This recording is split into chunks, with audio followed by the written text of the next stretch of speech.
ఇదే పరిస్థితిలో ఒకవేళ అమ్మాయి చనిపోయి ఉంటే ఇప్పటి వరకు మొగుడు జైలు ఉంటుండే. ఫోక్సో కేసులు పెట్టే కదా సరే, అట్లా అన్యాయమైన కేసులు పెట్టే కదా మనం తీసుకుపోయి జైల్లో పెట్టిరు. చచ్చిపోతే నన్ను కూడా దాంతో పాటు చంపేస్తున్నా, నా కొడుకుని కూడా చంపేస్తుండే. దొంగ కేసులు పెట్టే వాడిని అన్యాయ కేసులు పెట్టే ఇరికిచ్చిండ్రు.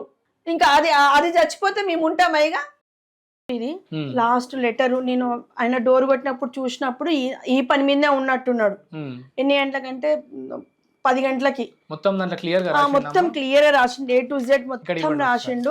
వీడియో కూడా ఉంది. మరి వీడియో ఉన్నాక ఫోటో ఉన్న తర్వాత ఇంకా రిమైండ్ చేయకుండా ఇంకా దేనికి? అదే నేను ఇప్పుడు ఇంత ముందుకు ఒక 1 అవర్ ముందు కూడా పోలీస్ స్టేషన్ కి వెళ్ళి వచ్చిన, అందరు బందోబస్తుకి వెళ్ళినారు అని చెప్పేసి అన్నారు. 12 రోజులు అవుతుంది సార్, నాకు న్యాయం చేయాలి. మాకు సాధారణ ఇచ్చిన వాళ్ళని కూడా లోపటేస్తాను, బయట పెట్టిస్తాము, ఏమేం చేసిన అన్ని పెడతా. మా కడుపు కాలుతో పెడతా నేను. వీళ్ళు పెట్టొద్దానికి కారణమైంది, వీళ్ళు ఎంత డబ్బు తింటున్నారు వాళ్ళ తాన. వాడు దినపటికే కదా చేస్తలేడు ఏది లంజవాడుకు.